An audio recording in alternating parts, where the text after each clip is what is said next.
selamat datang. Hari ini kita bakal coba menyelami salah satu misteri terbesar umat manusia, yaitu kesadaran.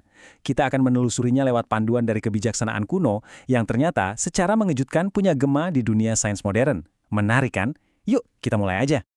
Oke, kita mulai dari pertanyaan yang paling mendasar ya. Pertanyaan yang udah bikin pusing para filsuf dan ilmuwan selama ribuan tahun. Saat kita bilang aku, sebetulnya siapa sih aku itu? Apa yang sadar kalau kita itu ada? Jawaban paling gampang, tentu saja, itu cuma aktivitas di otak. Tapi, sepertinya nggak sesederhana itu deh. Sumber-sumber kuno ini ngajak kita buat melihat lebih dalam. Kesadaran itu bukan sekedar proses biologis biasa. Bukan juga cuma soal sinyal-sinyal listrik yang lari-larian di antara sel saraf kita. Ada sesuatu yang jauh lebih fundamental di baliknya. Sesuatu yang bahkan ada sebelum semua proses fisik ini dimulai. Dan pastinya, bukan cuma reaksi kimia. Nah, dengan menyingkirkan semua penjelasan yang paling simpel ini, kita jadi membuka pintu untuk memahami kesadaran sebagai sesuatu yang, jauh lebih dalam dan, lebih misterius. Sekarang, yuk kita coba lihat dari sudut pandang yang berbeda. Dari perspektif spiritual yang udah menawarkan jawaban atas misteri ini selama berabad-abad.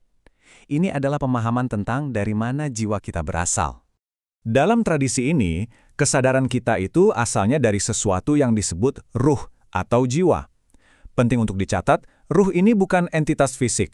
Anggap saja seperti cahaya ilahi atau energi abadi yang ditiupkan ke dalam diri kita. Dia sudah ada bahkan sebelum kita punya nama, sebelum pikiran kita terbentuk. Ayat suci ini ngegambarin asal-usul jiwa dengan sangat gamblang. Perhatikan deh, kata-katanya bukan diciptakan dari materi, tapi ditiupkan dari ruhku. Ini poin kuncinya. Ini yang membedakan jiwa dari tubuh fisik kita. Dan ayat yang ini menjelaskan tujuan akhir dari perjalanan jiwa. Titik awal dan titik akhirnya itu sama, kembali kepada sang sumber. Jadi, ini bukan cuma soal kematian ya, tapi ini tentang sebuah siklus kosmik kesadaran. Dari mana kita berasal, kesanalah kita akan kembali. Nah, disinilah semuanya jadi seru banget. Kerangka spiritual yang barusan kita bahas, ternyata punya kembaran dalam sebuah teori ilmiah modern yang luar biasa. Gemanya tuh kerasa banget. Namanya teori Oort-OH, dikembangkan oleh fisikawan pemenang Nobel Sir Roger Penrose.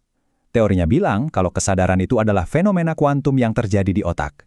Dan bagian yang paling bikin merinding dari teori ini, idenya adalah informasi kuantum ini, inti dari kesadaran kita, nggak akan hancur saat tubuh kita mati.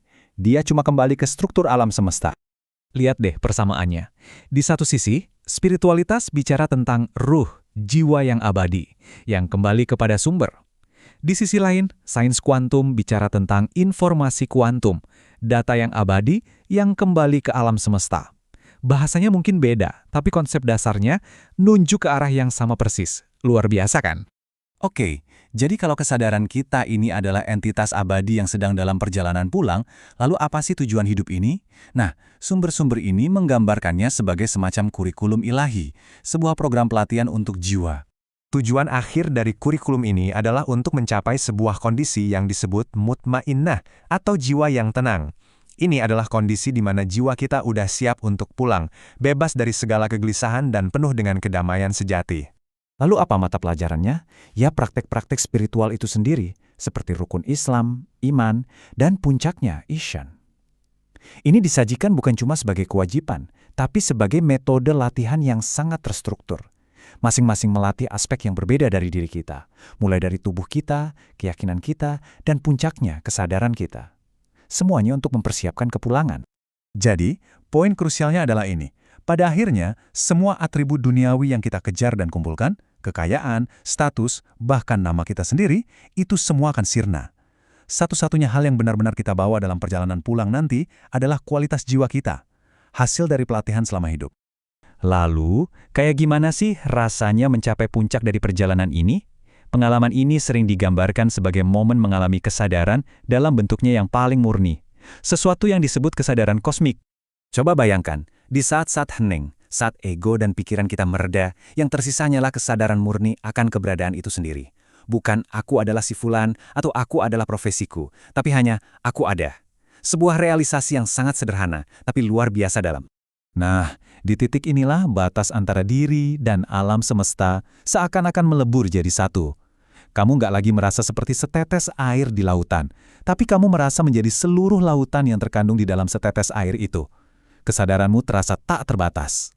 Dan inilah kabar baiknya teman-teman, keberadaan kita di sini itu nggak sia-sia. Kesadaran kita tidak akan lenyap begitu saja. Perjalanan hidup ini punya tujuan yang sangat mulia. Setiap tindakan ibadah, setiap momen kita merenung, itu semua adalah langkah-langkah untuk memurnikan kesadaran kita, mempersiapkannya untuk kembali ke cahaya. Kita tutup pembahasan kali ini dengan sebuah pertanyaan untuk direnungkan. Kalau kita menerima ide bahwa hidup ini adalah sebuah perjalanan pulang untuk jiwa, maka pertanyaan terpentingnya bukan lagi apa itu hidup, melainkan bagaimana kita menjalaninya. Bagaimana Anda mempersiapkan diri untuk perjalanan itu?